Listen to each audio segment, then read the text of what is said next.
Ibrahim Baka ni miongoni mwa wachezaji wazuri, lakini changamoto yake ni nidhamu. Na kesho, mchezo wa kesho, Simba wanatakiwa kuchukua tahadhari kubwa sana, maana lengo lake mara nyingi ni inakuwa sio zuri kwa wachezaji, kwa sababu vitendo hivyo amewahi fanya. Hizi ni picha video tatu ambazo akicheza na timu tatu tofauti alivyofanya vitendo vya utovu wa nidhamu, ambao hata sasa tunashangaa kwa nini anaendelea kucheza ligi kuu ya Tanzania. Kwa vitendo vingi ambavyo anafanya vinakuwa sio vya kiungwana.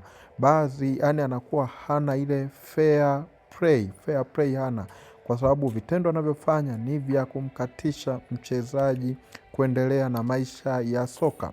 Lakini hili inatakiwa TFF pamoja na bodi ya ligi waangalie kwa ukubwa zaidi, ili namna ya kudhibiti matukio kama ya Ibrahim Baka yanayotokea uwanjani.